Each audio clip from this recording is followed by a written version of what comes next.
साथियों नमस्कार, मैं हूं नीरज पटेल और आप देख रहे हैं नेशनल जनमत। आज आप लोगों से एक सवाल करना चाहता हूं।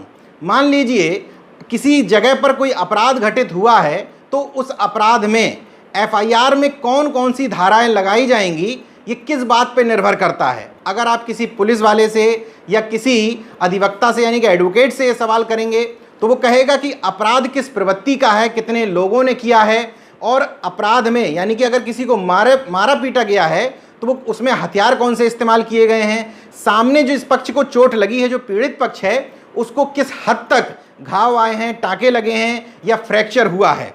लेकिन इसका उत्तर प्रदेश में अगर आप ढूंढने निकलेंगे तो उसका सही उत्तर ये है कि वो इस बात पर निर्भर करता है कि मारने वाले लोग किस जाति के हैं और पिटने वाले लोग किस जाति के हैं। एक आध उदाहरण नहीं, नेशनल जनमत के माध्यम से मैं लगातार इस तरह के उदाहरण आपको दिखाता रहता हूं। अपराध होना अलग बात है, मैं फिर कहता हूं, अपराध होने के बाद जो मूल न्यायिक चरित्र पुलिस में बड़े बड़े अधिकारियों में दिखाई दिया जाना चाहिए वो नहीं दिखाई देता है। प्रतापगढ़ समेत तमाम सारी घटनाओं में मैं उदाहरण इस तरीके के बता चुका हूं कि अगर पीटने वाला व्यक्ति सरकार से सुविधा संपन्न किसी खास जाति का व्यक्ति हुआ तो पहले तो एफआईआर ही दर्ज नहीं की जाएगी। मान लीजिए दबाव में एफआईआर लिखनी पड़ गई तो जो तहरीर होगी उसमें छेड़छाड़ और बदलाव करवा दिया जाएगा। सामान्य सी धाराओं में एफआईआर दर्ज कर ली जाएगी, एक आध लोगों को गिरफ्तार किया जाएगा या गिरफ्तार नहीं भी किया जाएगा। आपको हर स्टेज पर लड़ाई लड़नी पड़ेगी। हाल फिलहाल एक मामला गोंडा से आया है, इसको भी लगातार सामंतवाद का गढ़ माना जाता रहा है। प्रतापगढ़ गोंडा में बहुत अंतर नहीं है, बारीक सा फर्क है। गोंडा जिले में गांव पड़ता है गोनवा सूबेदारपुर, जहां का थाना लगता है कोतवाली करनेलगंज। 8 अगस्त को इसी गांव में दो पक्षों के बीच में झगड़ा हुआ। पीटने वाला पक्ष मिश्रा यानी कि ब्राह्मण समाज से था और पिटने वाला पक्ष पिछड़ी जाति से आने वाली कुर्मी महिला थी, 35 साल की, नाम है नीलम वर्मा। लुटने पिटने का वीडियो सोशल मीडिया पर वायरल हुआ, स्थानीय समाचार पत्रों ने खबर भी छापी। लेकिन कोतवाल साहब हैं राजनाथ सिंह, उन्होंने मामूली एनसीआर में केवल मुकदमा दर्ज कर लिया, जबकि सीओ और एडिशनल एसपी दोनों की तफसीस में ये बात निकल करके सामने आई। मेरे पास ये इस बात के भी सबूत हैं कि जो 7 लोग पीड़ित पिछड़े वर्ग से पीटे गए थे उनमें से नीलम वर्मा अभी भी अस्पताल में भर्ती हैं। जो वीडियो वायरल हुआ है उस वीडियो को जरा देख लीजिए, फिर आगे की बात करूंगा।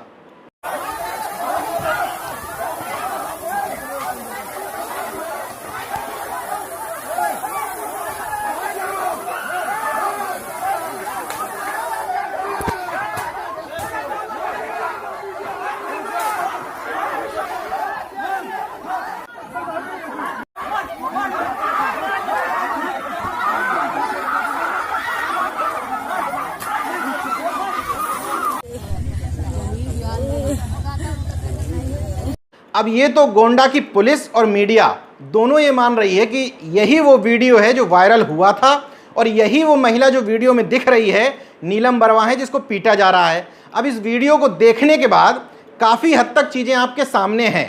पहली बात तो 10 से 12 की संख्या में लोग लाठी डंडों से लैस होकर नीलम वर्मा और उसके बच्चों को, अनिल वर्मा जो 13 साल के हैं, राहुल वर्मा जो 17 साल के हैं, पिंकी उनकी लड़की है, अभिषेक वर्मा, तमाम सारे लोगों को पीट रहे हैं।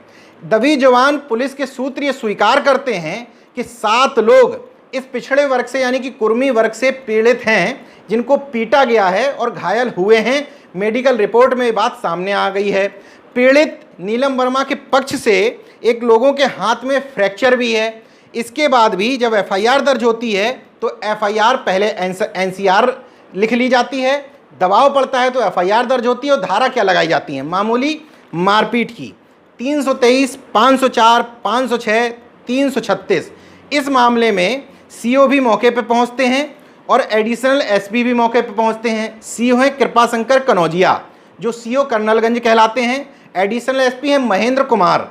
स्थानीय मीडिया से जो खबरें छन छन के आ रही हैं उसके अनुसार इन लोगों ने थाना अध्यक्ष राजनाथ सिंह को स्पष्ट तौर पर इस बात के लिए दोषी माना है कि समुचित धाराओं में एफआईआर दर्ज नहीं की गई, सूचना देने के बाद भी घटना के मौके पर राजनाथ सिंह नहीं पहुंचे। इसका मतलब उन्होंने प्रश्रय दिया हुआ था कि अगर ब्राह्मण समाज के लोग पिछड़े वर्ग के लोगों को पीटते हैं तो पीटने दीजिए। सीएम के सजातीय थाना अध्यक्ष होने की रंगबाजी देखिए। स्थानीय पुलिस अधिकारी भी मानते हैं कि राजनाथ सिंह ने इस मामले में काम को ठीक ढंग से नहीं निभाया। यहां तक कि नीलम वर्मा की पुत्री आरोप लगाती है, पिंकी वर्मा, कि इससे पहले भी थाने जाकर के हम बता चुके हैं कि इस मिश्रा परिवार के लोग हमारे साथ छेड़छाड़ करते हैं, लेकिन हमें थाने से भगा दिया गया है। ये तमाम सारे पुराने मामले हैं, लेकिन वर्तमान में जो वीडियो वायरल हुआ है, रीजन कुछ भी हो, हालांकि रीजन ये बताया जाता है कि पीड़ित पक्ष के लोगों को मिश्रा पक्ष के लोगों ने गाली दी। जब उन्होंने इस बात को लेकर टोका तो उन लोगों ने इकट्ठे होकर के इनके घर पर धावा बोल दिया और पीट दिया गया। हालांकि ये भी संभव है कि झूठ बोला जा रहा हो, घटना की वजह कुछ और हो, घटना की वजह कुछ भी हो, लेकिन जो हुआ है वो ये हुआ है कि 12-13 लोगों ने इकट्ठे होकर के 7 लोगों को, एक ही परिवार के लोगों को पीटा है। तो जब पीट दिया गया है, मेडिकल भी रिपोर्ट आ गई है। मेडिकल रिपोर्ट में ये भी आ गया कि हंसिए से सर में वार हुआ है। नीलम वर्मा अस्पताल में एडमिट भी हैं, उनकी हालत खराब स्थिति में है। ये भी निकल करके आ गया है कि हाथ में फ्रैक्चर हुआ है। इन सारी स्थितियों के बाद में जो धाराएं लगाई जानी चाहिए थी, 308 महिला के साथ अपमानजनक व्यवहार करना यानी कि सील भंग करने की कोशिश करना, 354, 325 फ्रैक्चर की स्थिति सामने आने के बाद और ये निश्चित होने के बाद कि बलवा करने की कोशिश की गई। जितना थोड़ा बहुत जानता हूँ, एक एडवोकेट्स के माध्यम से मुझे जानकारी हुई है, 147, 148 भी लगनी चाहिए थी, लेकिन नहीं लगाई गई। एक खेल तो यहाँ हुआ। दूसरा खेल जो मैं लगातार लोगों से अनुरोध करता हूँ, हर जिले से इस तरह की खबरें निकल करके सामने आती हैं कि पीड़ित पक्ष अगर पिछड़े या दलित वर्ग से हुआ तो मैक्सिमम लोगों की तहरीर जो दी जाती है उसके आधार पर मुकदमा दर्ज ही नहीं होता है। नीलम वर्मा के पक्ष का भी ये आरोप है कि जिन वादियों के खिलाफ उन्होंने रिपोर्ट दर्ज करवाई थी उनके खिलाफ न दर्ज करके मात्र 3 लोगों के नाम दर्ज कर ली गई। उच्चाधिकारियों ने हस्तक्षेप किया तो बिना परमिशन के उसमें एक नाम आगे बढ़ा दिया गया, बाद में एक धारा भी आगे बढ़ा दी गई। लेकिन जिन लोगों के नाम अभी भी बता रही हैं नीलम वर्मा, उनके नाम रिपोर्ट में दर्ज ही नहीं हुए हैं। श्यामू मिश्रा, शिवनारायण मिश्रा, उग्रसेन मिश्रा, छुटकऊ मिश्रा, आदर्श मिश्रा, सुरजीत मिश्रा, रामजी मिश्रा, ये तमाम सारे लोगों के खिलाफ सीधे सीधे नामजद रिपोर्ट करने की तहरीर दी जा रही है।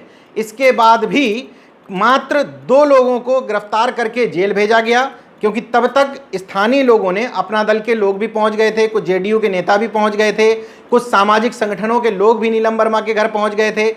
इन तमाम दबावों के बाद राजनाथ सिंह को लगा कि लोग सीधे सीधे आरोप ना लगा सकें, तो मामूली धाराओं में 2 लोगों को जेल भेज दिया, 2 लोगों को थाने से ही जमानत दे दी, बाकी लोगों को नामजद तक नहीं किया गया। गिरफ्तारी करना तो बाद की बात है।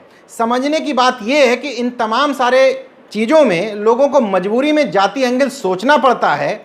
अगर पुलिस जातिवाद से हट करके किसी भी घटना अगर किसी पीड़ित के साथ घटी है, उसमें ये ना सोचे कि पीटने वाले लोग कौन हैं, विधायक किस जाति का है, सांसद किस जाति का है, मैं खुद किस जाति का हूँ, केवल पिटने वाले पक्ष को यानी कि पीड़ित पक्ष को केवल इस निगाह से देखे कि ये लोग पीड़ित हैं, तो ना किसी जाति के संगठन को, जाति के नेता को सामने आने की ज़रूरत पड़े और ना ही किसी को जातिवाद के आरोप लगाना पड़े।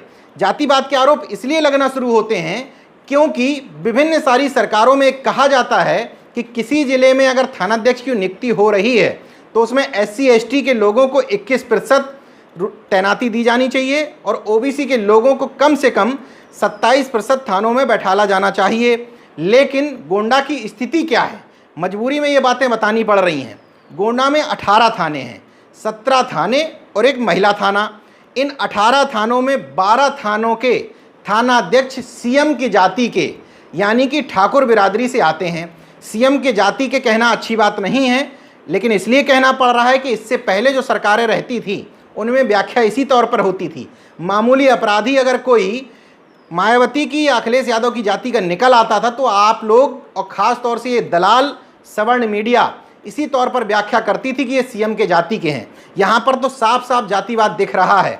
18 थानों में 12 थानाध्यक्ष ठाकुर, 3 थानाध्यक्ष ब्राह्मण, 1 थानाध्यक्ष ओबीसी, 2 थानाध्यक्ष एससी। इसका मतलब होने चाहिए थे रिजर्वेशन के हिसाब से कम ओबीसी थानाध्यक्ष 5 हैं, 1 कम से कम 4 शेड्यूल कास्ट के, लेकिन हैं मात्र 2, और ठाकुर 67% थानाध्यक्ष बने बैठे हैं।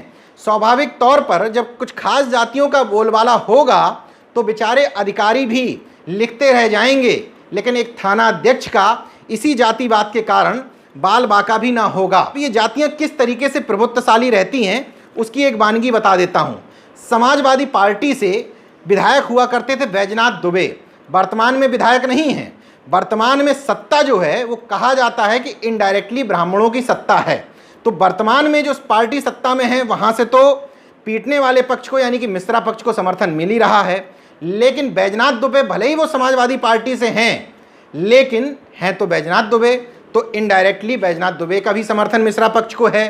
थानाध्यक्ष चूँकि ठाकुर जाति से आते हैं तो विधायक हैं अजय प्रताप सिंह लल्ला भैया, उनका भी समर्थन कोतवाल साहब के प्रति है। इसके अलावा विधानसभा पड़ती है कटरा, वहाँ से भारतीय जनता पार्टी के विधायक हैं बावन सिंह, उनका भी समर्थन इस परिवार को है। ब्रजभूषण शरण सिंह सांसद हैं, बाहुबली नेता माने जाते हैं, उनका भी प्रत्यक्ष या अप्रत्यक्ष समर्थन निश्चित तौर पर रहा होगा।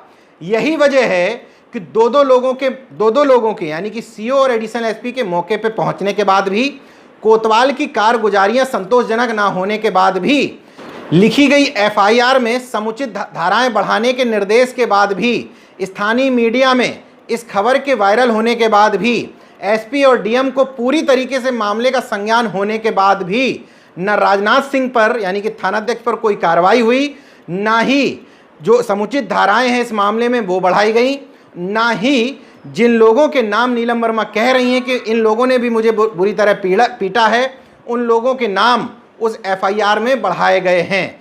मैंने एक जगह की वानगी बताई है, कमोवेश पूरे प्रदेश में थानों का, जिले के लेवल पर प्रशासनिक अधिकारियों का जातिगत दायरा इसी तरीके से है। इसके अलावा जो क्रम मैंने बताया उसका क्रम भी यही है। अगर सवर्ण समाज का व्यक्ति, खास तौर से 2 जातियों के लोग अगर पिछड़े और दलित वर्ग के लोगों को पीट रहे हैं, पहले आप थाने पर जाएंगे, आपको थाने से भगा दिया जाएगा।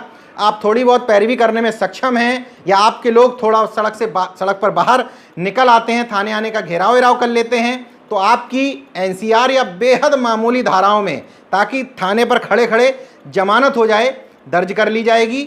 इसके दर्ज होने के बाद आप चक्कर काटते रहेंगे, गिरफ्तारी नहीं होगी।